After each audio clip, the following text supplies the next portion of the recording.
What's up, you guys? It's Jono. Today I want to talk about some official updates from the Pokémon GO Facebook page. This is one of the very few places that Pokémon GO is releasing official updates, and they're not releasing very many updates, you guys, and a lot of people are very disappointed with the communication from Niantic and from Nintendo and the Pokémon GO company, or whatever they're called. So it's been very unfortunate, all the recent changes that were made with no explanation in the recent update, and they're trying to address it. I think it was yesterday. That's August 1st and today's August 2nd. So yes, this was yesterday at 11 p.m., which is crazy. I wonder if that's like a decent time in Japan or something like that, because it's really weird to release a social media post to a US audience at 11 p.m. So a little bit strange, but it was obviously seen by very, very many people. It says, trainers, as many of you know, we recently made some changes to Pokemon Go. We have removed the 3-step display in order to improve upon the underlying design. The original feature, although enjoyed by many, was confusing and did not meet our underlying product goals.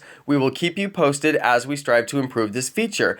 Now, they're basically saying we took it away because it wasn't working, but we want to bring it back, which I was hoping that they would make some kind of announcement that they would improve it and bring it back, which is what they're saying here. So I'm excited about that. But unfortunately, the way that they explain it is really convoluted and confusing. It's like, you guys, the feature did not meet our underlying product goals. Like, what does that even mean? Are you saying that the feature prevented you from making money in the game and you took it away because it does not make you money? That's what it sounds like. And it was like, you guys, we took it away to improve upon it, and that's all you really had to say. So it's too much of an explanation. It's unnecessary, and it makes it confusing.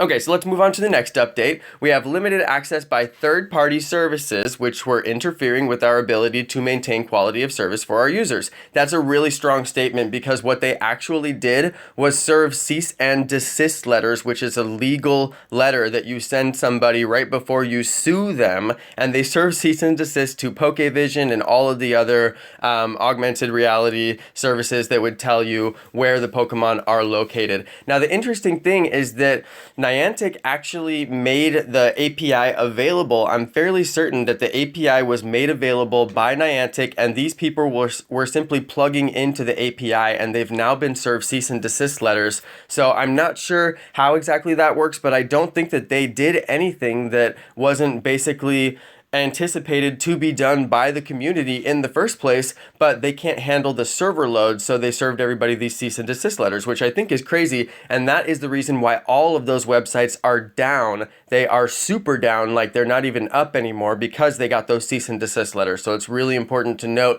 that Niantic did take legal action against those websites, and I think that that is a legal strike against the community. Those are people who spent their money and their time developing those services for Pokemon Go because they're such big Pokemon Go fans, and Niantic took legal action against them. So I don't think that those people will be coming back unless they just have really big egos and they're very prideful and they want to come back, which I hope that they do come back because their services were great, like Pokévision. But you know, when somebody like Google takes legal action against you, it kind of makes you not want to play anymore. You know, I can imagine that those people probably don't even open their accounts anymore after you get a cease and desist letter. So who knows? I'm just speculating. I'm not those people, obviously, but I think it's really interesting to note that Niantic did take legal action against them, and it is a legal action to serve a cease and desist. And I think that it's crazy that they're actually targeting the community that supports them so much. So that's kind of crazy. Let's go ahead and keep reading here. It says the large number of users has made the rollout of Pokemon Go around the world an interesting challenge.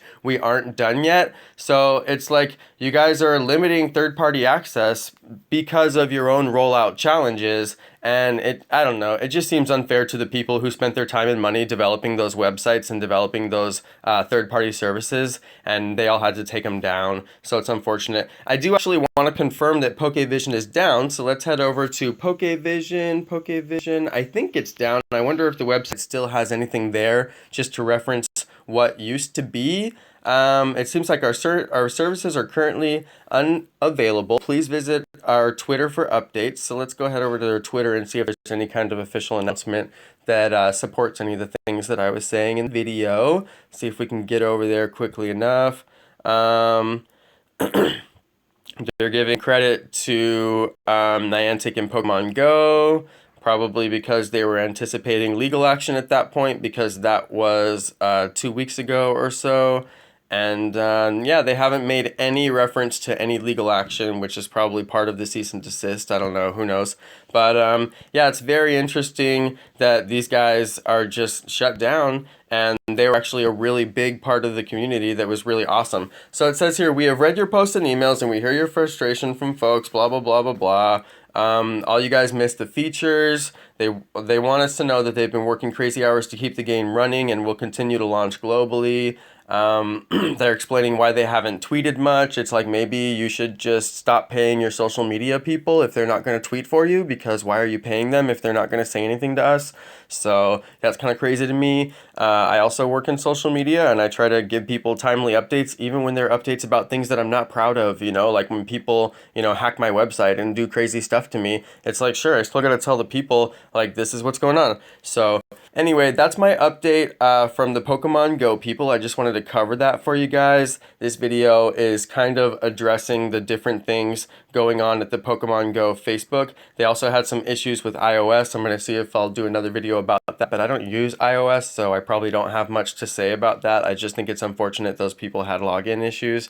But if you do want official updates from Pokemon Go, their Facebook seems to be the best place to get them, because that's where they can post the most stuff. These are really long updates, so they do post some interesting things here, and you're going to want to basically, get those updates, I think. So that's the end of my video. Thanks everybody for watching. Thanks to all my awesome subscribers, and peace.